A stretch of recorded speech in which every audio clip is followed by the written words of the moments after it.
Welcome, folks, to this week's edition of Tech Sales Advice. I am, of course, your host, Chris Dwight, and this is the LinkedIn Live show for pre-sales professionals and pre-sales leaders.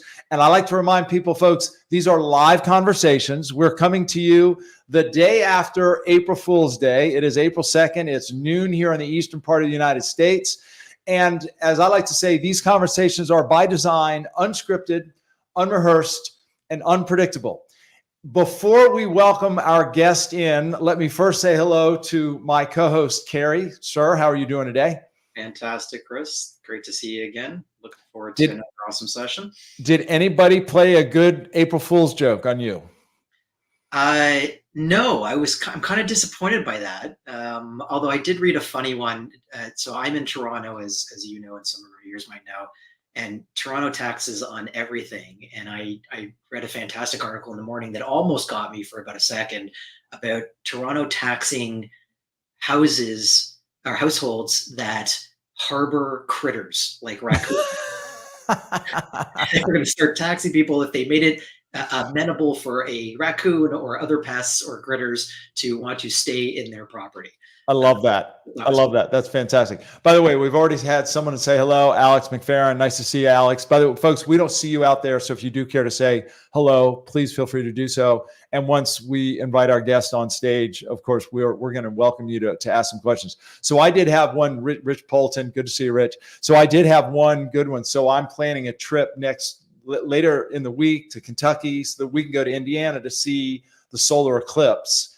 And my buddy who's planning the trip, he sent me a link to this article that said meteorologists got it wrong, and the path actually goes through the eastern part of the United States, and our trip is our trip was planned, and it had me for about a half a second, and then I was like, okay, this has got to be a joke. So in any event, well, Carrie, today's guest is no joke. He's a gentleman who I had the privilege of meeting in person a little less than a year ago. I was traveling to Alabama, and I reached out. He and I were connected on LinkedIn, and I reached out and said, just sort of randomly, like, hey, I'm going to be in town. Do you care to meet for a drink or a meal? And I think probably somewhat suspiciously he agreed. And he and I could not have hit it off more. And we instantly became friends and industry colleagues. And I knew that we had to have him on the show. He has an unbelievable passion for pre-sales and just an all-around good guy. With that, let's welcome in our guest, Mr. Franklin Fievet. Did I get that right? You absolutely did. Okay, fabulous. So folks, Franklin is known by friends apparently as Frankie. And when he told me that, I said, well, I'm going to call you Frankie then, because as far as I'm concerned, we're just instant friends. He is the director of solution advisory, which is a term that SAP has for their pre-sales professionals. Director of solution advisory for SAP Customer Experience. He is based in Birmingham, Alabama. And we're going to be talking about passion today. Frankie, my friend, welcome. Good to see you. How are you doing? I'm doing great, Chris. It's good to see you again. And Carrie, it's nice to meet you. Did you have any good April Fool's? Did anybody play any good April Fool's tricks on you yesterday? No, but my oldest son really annoyed my other two boys continuously, thinking he was pulling pranks on them. So that was a fun-filled day. That's not an April specific problem, though. Yes. I'm imagining. That's awesome. By the way, Pam Dunn just said hello. Pam, nice to see you. So, Frankie, I just introduced you. You're the director of solution advisory with SAP Customer Experience. Do you care to just elaborate a little bit on your background and introduce yourself a little bit more broadly? Sure. So, like you said, Franklin Fievet out of Birmingham, Alabama. And when you think of Birmingham, Alabama, you're like, where's the tide of pre-sales there? I went to Auburn University and I got a degree in industrial design. When you think of Joe Ivey and the people who work at Apple who put together the iPad and so forth, those were industrial designers. Okay. So this is product design. Spent the first 5-6 years outside of school, really kind of finding my way in my career. And I went through some network engineering, so forth. And then I stumbled into a small company called Masis at SunGard and FIS. There, I did a lot of business implementation or consulting. And I stumbled into pre-sales. One of my friends was the pre-sales engineer at the company at the time. And when he left to go to a new adventure, he said, "Hey, I think Frankie can handle that." So I rolled into pre-sales. I really liked those commission checks, and I fell in absolute love with it. And then when I moved to Calidus Cloud, which was later acquired by SAP, that's when everything really took off for my career. I started looking at the industry in a larger sense. And here we are today. That's awesome. Now you said that you like the commission checks, and every time I run a workshop, I ask the people, are you any of you volunteer workers with your organization, right? And to this day, I have no one. I've not run into anybody who does this on a volunteer basis. So I think it's pretty important to recognize that this is a well-paying profession. But what were some of the other things about pre-sales that really drew you to the profession? I liked the variety of it. And what I mean by that is when I was in consulting, I was spending 6 to 9 months in a single location, traveling a lot for Sunday to Friday. I didn't care for that as much. But when I looked over at my friend Ty and I watched what he was doing, I was seeing that he was getting to touch all the clients, and it may be a several week engagement, but he was traveling for 2 days, 3 days at a time. And he was really getting to enjoy all of those dinners with sales, and he was having a good time. And I liked how outgoing he was. And I was like, I kind of want to model myself after that. I think I could really enjoy that role. And when I got into it, I found that I did. Yeah. Yeah. I love that. By the way, we had somebody chime in with a couple bags of money. So yes, I think that's pretty well said. Yeah. It's interesting. And Carrie, I'm curious if you discovered this as well. I know for me, Frank, it was very similar. I was a consultant for 15 years before I got into pre-sales. And similar, I would get on a project as a consultant, and after 3 or 4 months, like I was ready to, like I had done what I thought I could do. I'd learned, I'd advised, I'd given some direction, and I was ready to move on. But my clients wanted me to stick around. They wanted to lock me in for like a 3-year engagement, and that felt like a jail sentence to me. So pre-sales gives us that variety. Carrie, was that a similar situation for you? It was. I liken it to what I tell people is that I have occupational ADD. And being stuck in the same role or with the same client or whatever it is, or the same activity for any prolonged period of time just does not fit well with me. And so I had a bit of a unique entry into pre-sales. I was sort of a serial entrepreneur prior to that. But I loved the fact that in sales, you're working with multiple different prospects at the same time, often, right? Going from one to the other. I've always got 5 or 6 things juggling at the same time. And to me, that keeps me interested. Yeah. So that I absolutely align with you guys on that. Yeah. What about, Frankie, what about the role were you most concerned about or scared of when you first entered the role? And by the way, I got to say, Melanie Flores she's a 6 Habits certified professional and one of the regulars in our weekly meetups. So Melanie, nice to see you.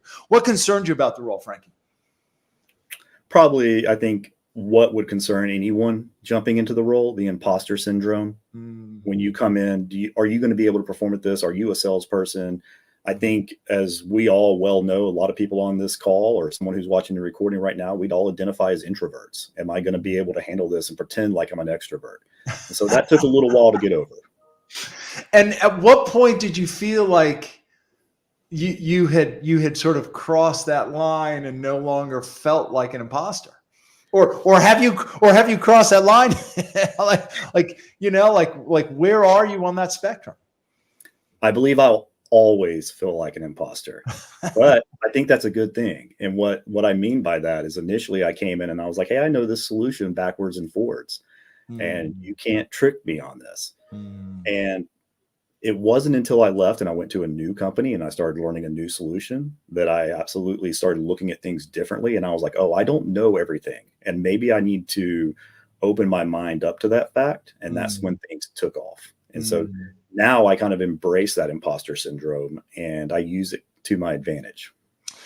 I love what you're saying there, because I think if we have an attitude, if we believe that we know it all, or if we think we know it all, I think maybe that comes off a little bit with our customers and can feel almost a tad arrogant or condescending. Whereas if we approach it as, I'm an expert and I know what I know, but I know I don't know it all, I think we come across a little bit more authentic. Did you discover that for you as well? I absolutely did. And there was another large turning point for me in my career. I read a book called Think Again by Adam Grant, a very popular author. And he started talking about the themes of being able to unlearn something, on how to rethink, etc. And I really liked that idea. And so I noticed when I would walk into front of my clients and I was very authentic and I didn't pretend like I knew everything and that I was a salesman, I started forming relationships with them and they started buying from me. And I enjoyed that. Yeah. When you say relationships, how would you describe the relationships you had with the sellers you worked with? Oh, that's always going to be a mixed bag. It always depends on who the sales rep is and how they look at pre-sales. Am I just a demo dolly or am I a peer? I'm really lucky here at SAP in that I work in the South and I have a fantastic sales team that I support. All of those guys I consider friends and I can reach out to them at any time and call them and get a lot of personal advice. I'm not sure as many people around me have that luxury. So I'm very thankful for that. You mentioned the South. Now, are you suggesting that it's because you live in the South, or it's just the the situation you happen to be in? No, I think there's something about the culture of this particular team here at SAP. They're so tight knit and they've been around for a little while. And so they know each other and they like each other. That is very unique. And so they work together as a team. It's not the cutthroat, stereotypical sales environment you might imagine where everyone's out for themselves. These people like each other and it really shows. And it makes it really easy to work within that team. It makes a huge difference. Michael Amaturo, I think you just tuned in. Michael, thanks for tuning in. Folks, we don't see you out there. So if you do care to say hello, somebody else said authenticity counts. Yes, indeed. If you have any questions for Frankie or myself or Carrie, please feel free to ask. Carrie, let me push my own pause button. You usually sit there waiting for your opportunity to jump in. What do you care to put on Frankie's plate in terms of this idea of passion? I'm curious. So you've held multiple roles in pre-sales. You've been an individual contributor. You've been a team lead. Now you're a director. Has your passion changed at all across those different roles? I wouldn't say that my passion has changed, but I would say that my time that I can allocate to my passion has. So I'm still very much in love with everything that surrounds pre-sales, and I really want to lean into that. When I accepted the role of becoming a team lead or a director, I was like, okay, this will be great. It's going to be a lot of work. I'm going to be drinking from the fire hose, and I absolutely am. But what I'm also finding is that there's no peaks and valleys in this role.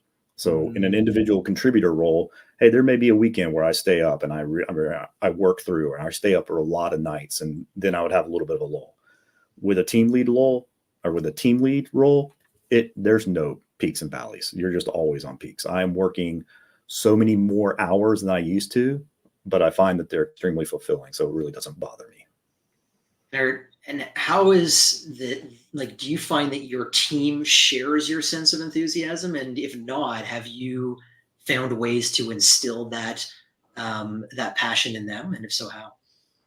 No, this is actually one of the lessons I learned very early on. And I've had some really great managers in the past who I've stolen a lot from, but not everybody's going to be me. And not everyone has an interest in pre-sales. Some people look at this as a step in their career to the next role. And I'm completely understanding of that. So I want to go out and I want to find what makes my guys tick, what's important to them, and make sure that I lean into that and that I go and advocate, fight for them. And at the same time, I'll live this passion on the side. And there's other ways for me to evangelize that. When you and I were talking, there were some things that you were saying, you were reflecting on sort of our connection. and you said, Chris, this connection, this reach out has really sort of reinvigorated my passion and re-sparked my energy. In what way did that meetup re-spark that passion, and what element of it was it? Ooh, that's a good question. I'm gonna have to pause and kind of slow down here. So I have a passion for the world of pre-sales. And what I mean by that is I'm a big advocate of, I believe that a lot of our solutions are commodities.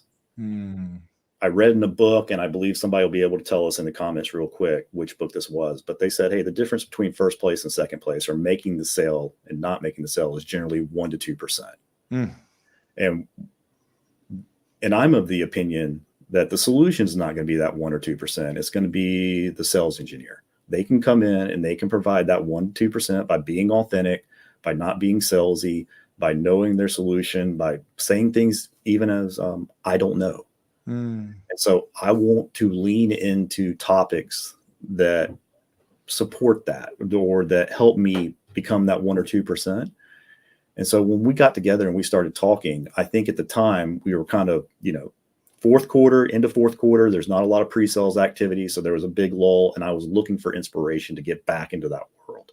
Yeah. I hadn't really left it, but I wasn't advocating for it as much. And so when you and I sat down and we had that conversation, and you were exactly right, I was tentative at first, but within like the first 10 minutes, you knew immediately, okay, I'm going to be here for the next 2.5 hours.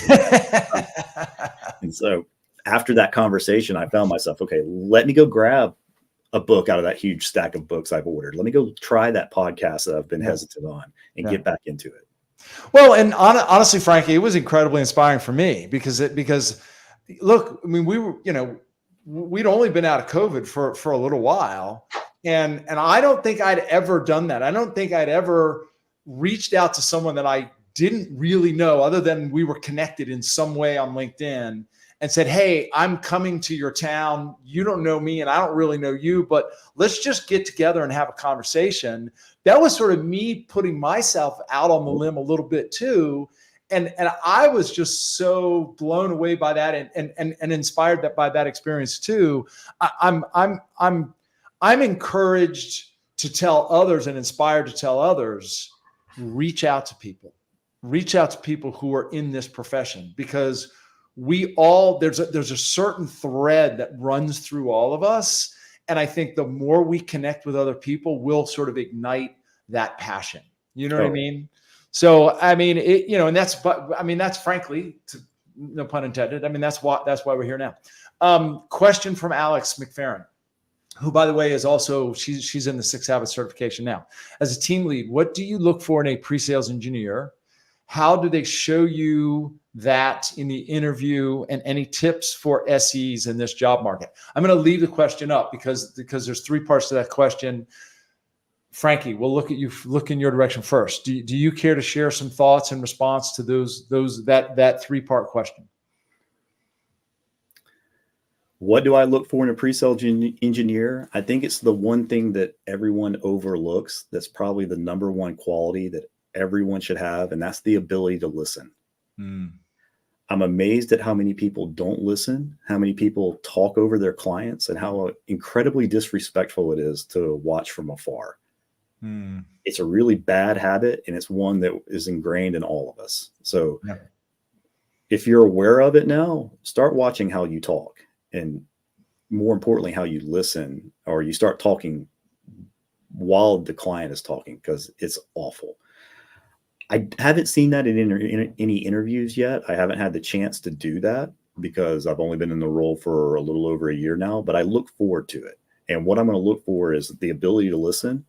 I'm also going to look for people who are not me. I don't want to see a mirror in myself, because that's not going to improve anyone around us. We need other talents.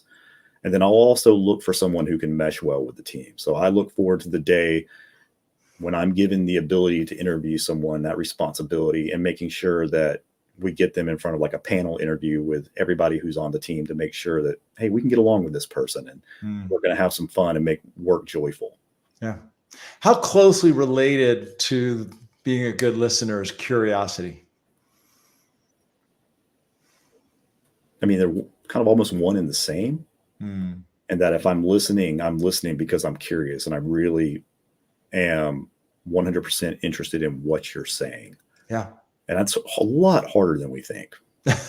So, well, particularly because we like to be the expert, right? We like to be the one with the answers, right? So it's harder for us to pull back. So, Carrie, when you see this question, is there anything that comes to mind for you? A lot. I don't think we have enough time on this call. I'll call it a few things that I've looked for when hiring at Seeds. I look for sort of the holy trinity of skill sets. So what I call pre-sales acumen, which is communication, soft skills, ability to demo effectively, do discovery effectively, work and partner effectively. So all the sort of soft skills involved in our thing, and knowing what pre-sales is involved in.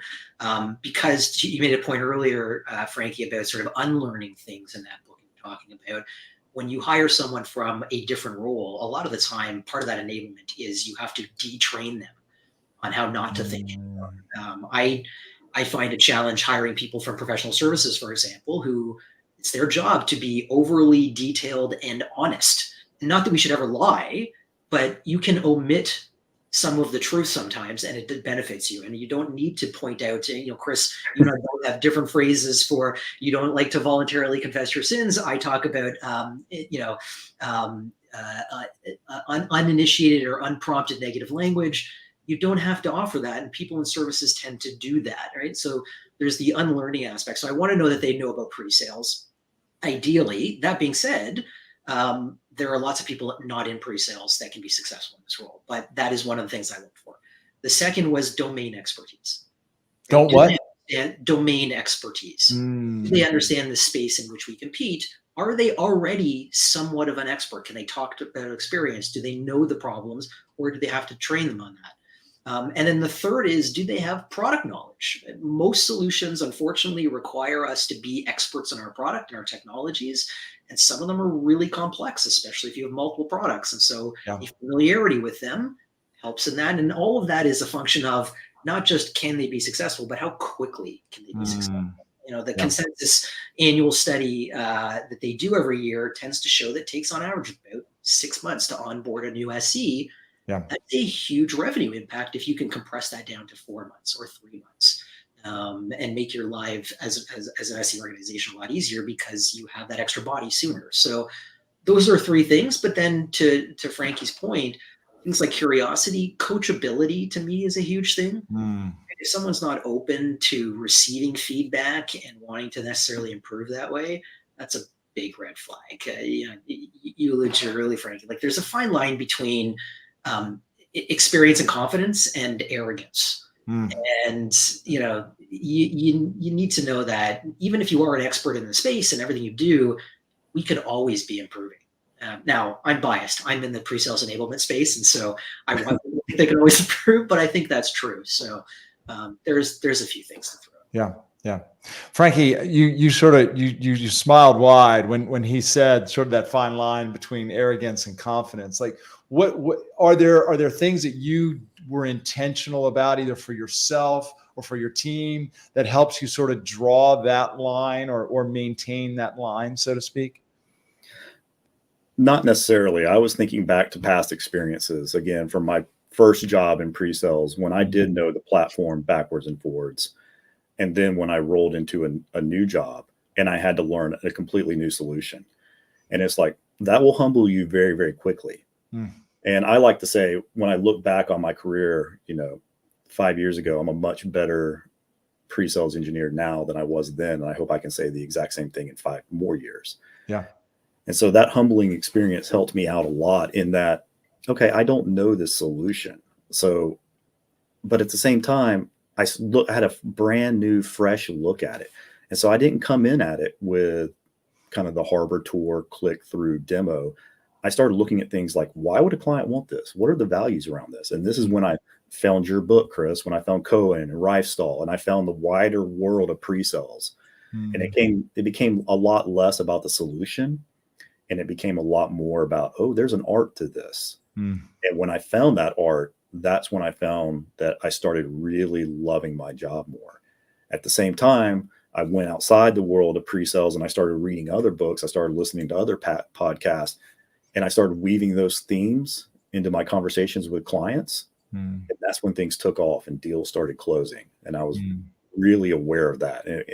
It made me happy in that what I was starting to believe about pre-sales, that there was an art here, was being reinforced with actual closing of opportunities. I love it. What I hear you saying, Frankie, and I remember sort of picking this up when we met last year, is that part of your passion comes from the fact that this isn't just a job, that there's really, it's an art form, and there's a true profession here. And I know, and we talked about this, it's so satisfying to see that this profession is actually getting a spotlight now. People are talking about it. People are writing about it, right? There's community, like the PSC community is growing around this profession that really is a combination of a science and an art and all these skills that we're talking about, right? Yeah. So what is the secret for a really happy life? If you've ever seen Dwight Schrute talk to Adam Grant about the Grant study, it's about having more frequent, deeper connections with everyone around you. So the more human relationships you make, the more conversations you have with others, the happier you're generally going to be in life. And I have found that to be absolutely true. Meeting you, talking to you, it's been nothing but a benefit for me. It makes me happier. When I talked to Melanie, I saw her name pop up earlier. That's been fantastic for me. Every single person who is on this call right now or watching the recording, you need to go out and follow Steve Bullington right now on LinkedIn. Amen. He's going to do nothing but make you better. And he's also going to make you a happier person inside of your job. And I found out a long time ago, I'm happy with my role. I love what I do. And I wake up every morning and I come down to my office and I cannot remember the last time that I dreaded that. And I think that's incredible.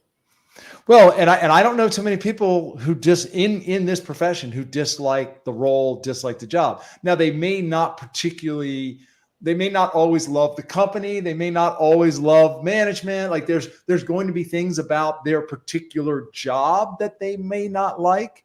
But I completely agree with you. If you enter this profession within a year, I think you know whether or not it's for you, right? Because it is dynamic. Things are always changing. You do a lot of speaking and there's a lot of interpersonal relationship and communication. And if you don't like that, you will find out pretty quickly. And it's probably not the right. But if you find that it just clicks like it does for so many people, it's hard to imagine another profession, right? I would agree. That's very fair. Yeah, I love that. Let me push pause here, folks. We are speaking to Frankie Fievet. He is a director of solution advisory with SAP Customer Experience based in Birmingham, Alabama, with my co-host, Carrie Sokolsky. We're talking about the passion for pre-sales and just what we love and what makes us feel so energized and passionate about this profession. There's one more part of Alex's question that I just want to sort of touch on briefly, and I'm curious, Frankie, to get your perspective. And it's the last part of the question here. Any tips for SEs in this job market? What comes to mind immediately, and Carrie talked a little bit about know your product, know the domain, be an expert. And I think all those things, not only are they critical, I mean, it's sort of to a certain degree, it's table stakes, right? I mean, you have to have the technical acumen. I think it's what some people call the soft skills, the professional skills, the people skills, the sales skills. I think SEs in this job market, that's where they need to elevate, because that's what's going to separate them. Do you agree with that? And if you agree with that, are there certain soft skills? You've mentioned listening, but are there other soft skills or professional skills that you consider to be some of the most important elements of our profession? Man, I'm gonna have to keep all these stories in my head that I want to tell, all the limbics and so forth straight. But I'm a big proponent of what you just said. I think that the technical acumen, knowing a solution, knowing an industry, those are table stakes.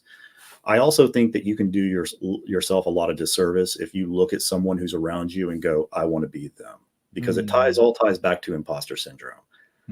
I like the idea that everyone who's in a pre-sales role right now has something very unique about them that made them successful in how to get here. So I would encourage everyone who's looking for a role in the job market, figure out what you do well, what makes you happy, what you like about pre-sales, and then lean into that. So for myself, I came through and I was working on a solution called CPQ. If you've been in the configurator space, you know it's extremely complicated. And I had a friend who was working on CPQ also. And I was like, I will never be Chris. I will never be as good as he is. There's no way. This guy has been working on it for 20 years and you can give me 60 and I wouldn't be as good as he was. But I did have certain things that I thought I was good at. And maybe it was my presentation skills, or maybe it was how I embraced the soft skills of pre-sales. And so I've leaned into those. And again, it's really helped me out in my career. Yeah. Yeah. What I hear you saying is self-awareness. Yeah. Right. Self-awareness. It's funny. I was having a drink with a buddy of mine who's a serial CFO. And at one point he just turned to me and he said, Chris, there's power in self-awareness. I said, his name's Bart. I said, Bart, there have never been truer words spoken, I think. Allow me to pause myself. Carrie, there's usually something going on in that brain of yours. What's going on in that brain of yours? I kind of want to double click into a comment you made a little while ago, Chris, about, it's the role and you might get a good or bad company or good or bad team. I'm curious to get your thoughts. It could be the role. It could be the company. It could be the team. It could be your manager, right? It could be the products that you're selling. There's a lot of things that can cause us to have passion for or like or dislike what we're doing. Frankie, you've spent a lot of time now at SAP. Do you think, and you've talked about how great your team is and how great SAP is, do you think that, had you been in a different company, you may have had a markedly different experience? There's no doubt. I've had bad experiences and I've interviewed before and I've been trying to find ways out. And it was actually sort of the inspiration for me wanting to take this role. I was like, that's bad. I want to see what good is. Can I be part of good? I'll tell everyone, yes, I work for SAP, but I really work for Lisa, John, Per, Jenny, all the guys on the CX team, because they make coming to work so much fun. I can be myself. I can be authentic. I can be the goofball that a lot of people see. And I love that. But that's what makes it all worthwhile to me. I love what you just said right there, because you're right. It's so easy to say, well, I work for SAP or I work for XYZ company, but you don't. I mean, you do. That's the letterhead on the check, but it's really the people that you work with and through. I absolutely love that idea. Well, sorry, Carrie, go ahead. This is because one of the things you had mentioned was, within the first year if this job's for you. And I think the way that we typically engage and the certain things that we're doing, yes, you can probably figure some of the basics out. But I think that for people who've done it for the first time in a company where maybe pre-sales is a demo dolly type of role, right? Don't assume that that's the norm, right? So don't quit. For those of you starting out, if your first role is not great, that's probably not indicative of what you're going to get going elsewhere. Yeah. And in that aspect, I'll take that even further. It's like, look at everything that pre-sales touches. I mean, you're going to be talking to product all the time. You're going to be talking to support. You're going to be talking to sales. Go out and form those relationships, because those are only going to help you. And at the same time, don't stay focused inside of your company. Look outside your company. Look at some of the thought leadership in the space. Connect with the Chris's and the Steve Bullentons of the world, the Carries of the world. Expand your network. And then if things go bad, you'll have a network there to support you, and you can lean on those relationships. And you're going to find that you don't have to live it twice, because you're going to be happy in your role. And then you're going to immediately know, hey, I can lean on my network to help me find the next role where I can be even more happy, more successful. Yeah. Yeah. Great segue. Pam mentioned get a coach and or mentor. Best way to improve is outside advice, which is really what you're talking about. And somebody else, we don't know who said this, just as LinkedIn user, EQ, emotional intelligence. Love that. Frankie, in terms of coaches or mentors, were there specific individuals for you that proved or served as either a coach and or mentor? And if so, what were some of the things you felt like they either taught you or you learned from them? So many. And I'm constantly doing it. Again, I think everyone who comes into the pre-sales space has something unique that allows them to be successful here. And that's my job, is I'm trying to find what makes them unique and then steal that so I can add it to my toolkit. So every single person, I'm going after them. And then I do have those formal mentors, the coaches, so forth. I have one-on-one set up with everyone around me. My niece is actually in pre-sales. I meet with her once a month. I'm learning awesome. just as much from her and her fresh perspective on what pre-sales is about as she is from me. I talk to my boss all the time. Lisa is incredible when it comes to the personalization and the emotional intelligence and actually caring about people. And I'm taking that to heart. I'm also looking at the way she sets up meetings and how she qualifies things and how she looks at the business. I'm trying to steal as much of that as I can. And that's everybody. I'm trying to do that with almost every single conversation I have, including this one. Yeah. Well, it's funny you should say that, because I was going to say, I mean, I feel like my mentors are all the people that I've invited to these conversations, because I always take something away, regardless of who's on the call. So this has sort of been my way of keeping myself current and continuing to learn. So I love that you said that. By the way, Rich said, continue to be amazed at the amount of SE. Yes, the SE resources are just growing literally by the day, it feels. There's another question that I'm going to ask, but before I get there, Carrie, what else is on your mind? What don't you like about the role, Frankie?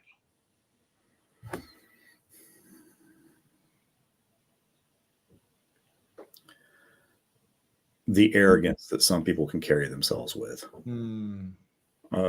The disrespect that more senior pre-sales resources can carry to junior resources. The inability to share knowledge and make those around them better.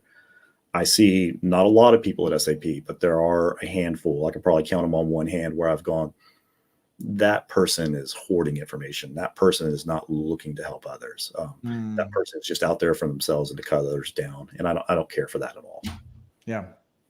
Well, and I think, look, if I'm fully honest with myself, I mean, I had a pretty big ego early in my career as a sales engineer, because I was the foremost expert, and I knew, and I thought I was all that in a bag of chips. And look, I'm the first to admit that I painted myself into a corner on more than one occasion, because I thought I had all the answers and discovered that I didn't. And not only did I make myself look bad, but I was alienating people in the process, right? And and part of it is professional, what I call professional maturity, right? I think there comes a time in every successful sales engineer's career where they finally realize it's not all about us, right? It's not about me.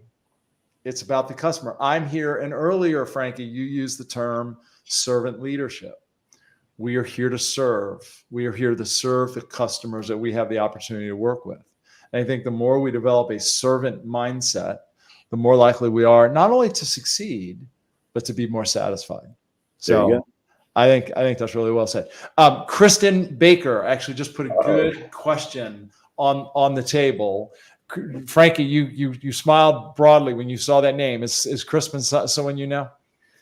Kristen may be one of my favorite people on the planet. So okay, well that puts her in very high regard. So if a customer meeting or demo doesn't go your way, or if you're struggling to help someone on your team, what do you do to reset and keep your positive attitude? Kristen, nice to hear from you. Thank you for asking.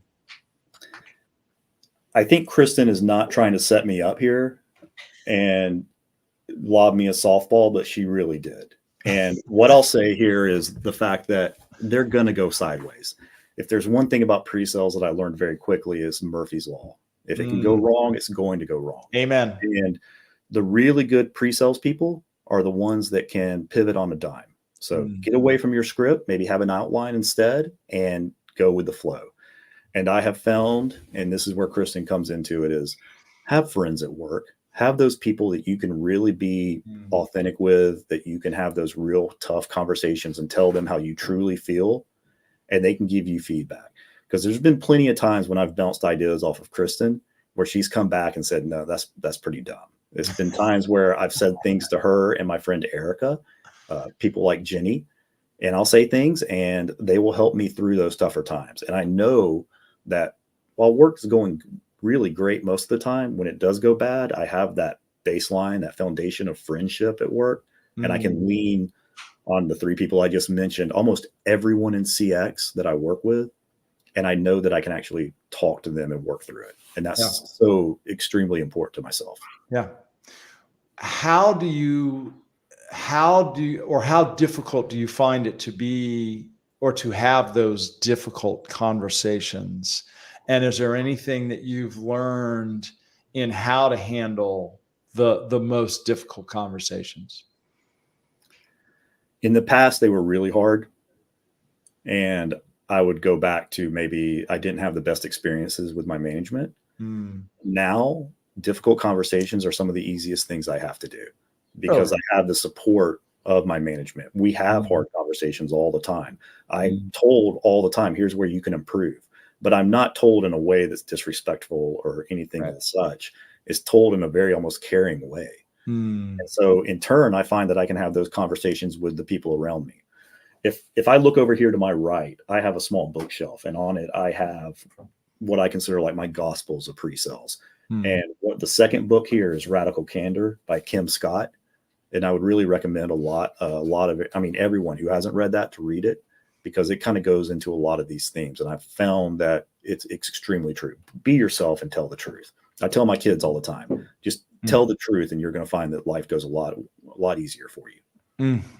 Amen. Be yourself and tell the truth. We're not ready to finish yet, but if we were, that'd be a mic drop moment right there. Carrie, when you see this question that Kristen just put on the table here, which I just love, particularly the second part of this, reset and keep a positive attitude. Anything come to mind for you? One obvious one, and I mean, I'm going to double click quickly as a side first what Frankie said, right?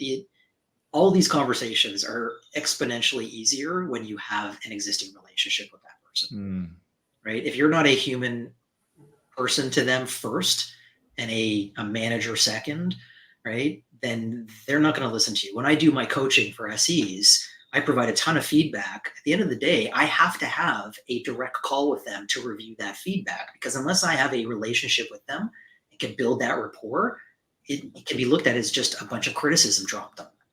Right. But when I can start to frame that up through conversation, right, and through a relationship where I've learned about them and how they think and how they react, I can frame it better, then they're more receptive to it. So to the second part of the question here, and I love the question too, one technique that has always worked for me is celebrate the wins. We're in sales. Let's call a spade, and unless you're in an industry with one or two competitors only, most of us are not winning more than 50% of the time. We do not have winning records by definition. We are going to lose more than we win. It's just the nature of the beast. And so you can let yourself get down and whatever, and that's fine. And we're not always going to win. You got to recognize that. And I think most of us figure that out. But even in our conversations, if you celebrate the wins, and whether that's you won a deal or you, as an SC, you built a new standard demo model that the rest of the team can use, or you did a really great enablement session on how to tell stories for your team and uplifted them.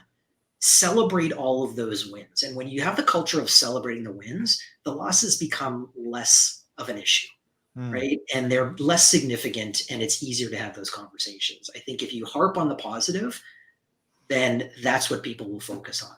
So I, as a pre-sales leader, always wanted to be very vocal about celebrating my team as much as I could, both individually one-on-one, and then to the team as a whole, and then to the broader organization. My favorite thing to do was to basically celebrate what my team was doing and how it was having impact on the rest of the org, so they all knew, whether they were dealing directly with them or not, how much value the team was bringing. Yeah. Frankie, do you guys do anything in specific around celebrating wins, or what are, quote, the wins that you celebrate? Yeah, I think there's there's a lot we do around wins. We have team channels that are dedicated just to news, updates, and wins. And so every single time that a deal closes, we celebrate that. I like to think of this a couple of different ways. Whenever I would have personal wins, I try to get out of my office every single day and take a walk. And when on those days when it knocked a demo out of the park, had a really great analyst interaction. Hey, instead of just walking down to the supermarket and back, let's stop at one of those restaurants and I'm going to, eat some barbecue or something like that. And then in one-on-one conversations, with a little bit going back to what Carrie was talking about, I like to celebrate the wins all the time with the guys, with anyone I talk to, even if they're not on the same team. And what I mean by that is I think I look at my relationships a lot like I look at my relationship with my wife. And what I mean by that is, like, for every one negative thing I say to her, I need to kind of erase that with 7 positive things. And I see it the exact same way with my team. So anytime we have conversations, I'm not going to harp on a lot of the criticisms. There's always things that we can improve on. But what I am going to do is I'm going to open the conversation up with everything that I thought was very positive about what they did and what I really appreciate about what they bring to the table. And then, hey, let's point out 1 or 2 things that we both believe that we can work on. Well, and I think what you just said there is so critical, is getting agreement that it's an area that would be worth improving, right? And the positive acknowledgement has to come from a place of sincerity, right? Because if it feels like sort of false accolades, we actually lose credibility. But if it's genuine appreciation, genuine acknowledgement from a place of sincerity, I think we are helping people feel that much better about how they're performing, and they're going to be that much more receptive to an agreed upon action plan for maybe improving certain areas. Yeah. Does that resonate? Oh, it absolutely does. Because you think about it, I tell the guys, it's like, especially the newer employee or new people who are newer to pre-sales, it's like, talk to me like you were talking to your friend if you guys sat down at a bar and had a beer. Love that. Because there is nothing worse than working in sales and seeing someone in sales trying to sell you. Like, we're all about authenticity, and we can tell in a heartbeat when a manager is not being authentic. And there's nothing worse, nothing that'll make your day just feel like, terrible than that. So get away from it and tell the truth and be who you are, and people will respond to that a lot better. Tell the truth and be yourself. I mean, that is going to be, I think, my favorite takeaway from this conversation. Be yourself and tell the truth. Shannon Lapicas, I hope am I saying that correctly? You smiled broadly again. Is Shannon someone you know? Oh, absolutely. Okay, so she just put another good question on the table here. Can you share some strategies you use to ensure customer needs are met during the pre-sales process? Shannon, thank you so much for chiming in. Well, generally, I would go to Shannon and ask her what her process is. I love that. Well played. By the way, so anybody who's gone through one of my programs knows that when somebody says something, particularly it gets me to laugh out loud like you just did, they earn a chip. Now I'm going to give you one of the chips you gave me. There you go. So folks, Frankie went to Auburn, and I have a stepdaughter who graduated from the University of Alabama. Roll Tide. And so as a little gift for speaking at one of his events, he sent me a gift pack, and it included some University of Auburn poker chips. So I felt like I had to get one out special for this group. I don't know if I'll use them too much. Every now and then, I had a client who hired me, and he was from the University of Auburn. So those would have actually been very helpful. So I'll keep those around. Actually, that's a triggering thought. Maybe I need to get some from all the major universities. You've just given me a good idea, Frankie. In any event, let's get back to Shannon's question. How would you other than asking Shannon for advice, what would you say in response to this question?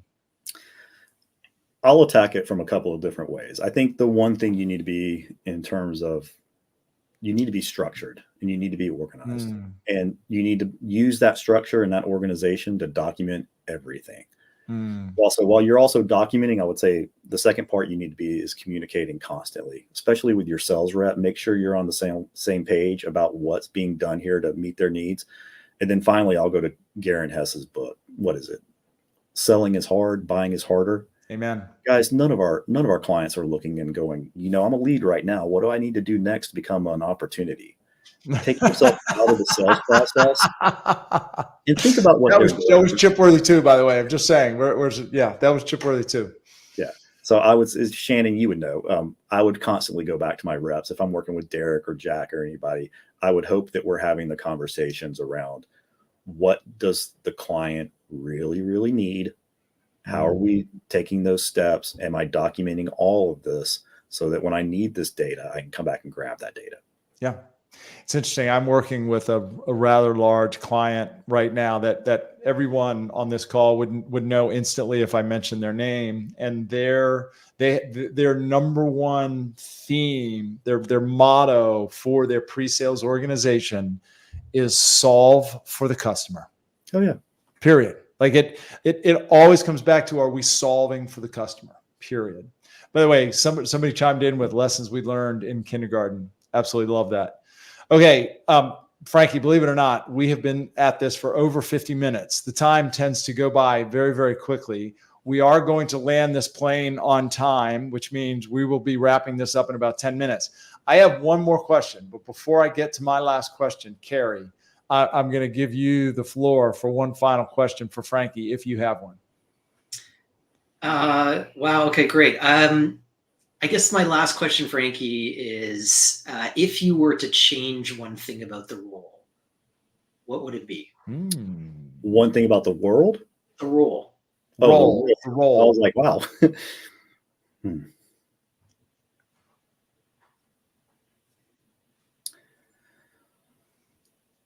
I would like pre-sales, solution advisory, just anyone in our role to have a little bit more empathy for sales. I get very frustrated when I hear people go, what are they doing all day? What are these sales reps doing? Are they just cashing checks, going to dinners and shopping for their next beach house? They couldn't be further from the truth. I think that's a little bit myopic and it gets me upset when I hear it. These guys work very, very hard. They do a whole lot. And I would like us to realize that, because if we can improve our relationship with sales, we can find our way into more of the sales process, which in turn makes us stickier, more valuable, and able to continue doing what we love. I mean, fabulous answer. That was worth the brief pause. I could not agree. I could not agree with you more. And by the way, vice versa, right? I think if sales had a little bit more empathy at times for pre-sales, right? If both parties had a little more empathy for one another, I think it would improve the relationship and the partnership, dramatically. So my final question for you, Frankie, is you mentioned earlier that you're an introvert, which caught me a little bit by surprise. I'm not going to lie. You definitely are, you're a little bit more low key than me. Certainly I noticed that, but I would have guessed that you're more outgoing. So as you've been talking about the role, you've been talking about the variety of the role. You've been talking about the relationships that you've had. You mentioned the ability to talk to different people. Do you think some of your passion for pre-sales is that it gives you, who's more naturally an introvert, the opportunity to sort of play an extrovert on TV, so to speak, in your profession, and then and you can sort of do that sort of safely, and then sort of return to your more sort of introverted nature? Do you think that's part of the passion that you have for this role? I think that's an interesting way to put it. And so you're asking me, is pre-sales allow you to kind of get outside your introvert role and become an extrovert? And I don't know if that's necessarily it for me. I think what it is for me, and I've thought about this a good bit, is I love my friends. I'm 46 years old. I've had the exact same core group of friends since high school. Which is amazing. Oh, absolutely. I know that I'm blessed because of that. And I really love my friends at work. The people I consider friends, some of the people you've seen ask questions today, I really value them. And what I love about my friends is that I can be who I am in front of them. And so I can have a good time. I can say what I'm thinking. and not have to be someone else. Hmm. And what gets me excited about pre-sales is when I stopped and I started reading all these books and I had the themes, and I was like, oh, okay, let me go be myself in front of my clients instead of having to be this, script memorizing, buzzwordy, just robot. And again, that's when things took off. And I love that. And it's like, all of a sudden, it's not a job, it's a career. And again, you wake up every morning and you love what you do. Man, I was hoping we'd have one of those mic drop moments to close things out. I think we just had our mic drop moment. That's just fabulous. At the end of the day, you can be yourself. Yes. And help your prospects and customers, and help your company. And sort of, we are such a linchpin in the overall process in so many regards. It's an unbelievably fulfilling role and profession. So fabulous. Pam has the final word here. Yes, Franklin, the AEs are sitting on a beach drinking cocktails. Well, you know what? If we can help them get to the beach drinking cocktails, I'm okay with that. Frankie, my friend, it's so good to see you. Any closing words from you, sir? No, I reach out, get outside of your comfort zone.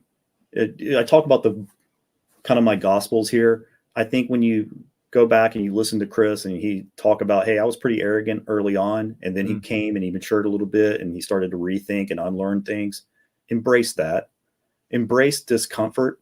Go after things that you're not used to. Try to do new tactics. Try to present differently, and find the things that work for you that make you happy, because the paycheck's important, the commission's important, but nothing's more important than your mental health and enjoying what you do for a living. And my entire why is to help everyone on my team and everyone around me find that joy. And it just makes everything so much easier. Powerful words, Frankie. Thank you so much for sharing. Absolutely. And thank you so much for being here, sir. Thank you, folks. Carrie, any final words from you, sir? No, this is fantastic. It's always a pleasure to be in the presence of someone who is as passionate as you are, Frankie. So it was great to meet you, and thanks for joining us today and sharing your insights. Thank you. Yeah, absolutely awesome. So well said, Pam. Thank you. I couldn't agree more. Folks, for those of you who stuck with us for the entire session, thank you so much for being here. Again, if you like these sessions, you can follow #TechSalesAdvice on LinkedIn. Of course, you can go to techsalesadvisors.com to learn more about what we do. Frankie, fair to say that you would welcome people to connect with you on LinkedIn? Oh, absolutely. And reach out to you if they plan to visit Birmingham, Alabama? Oh, absolutely. A lot better town than you would think. I've grown to appreciate it a lot more as I've gotten older. As have I. Carrie, thank you so much for being here as always. Frankie, hang around backstage just for a moment. We'll say a few parting words. To everyone else, thank you so much for being here or catching the recording. We will see you next week on Tech Sales Advice. Thanks all.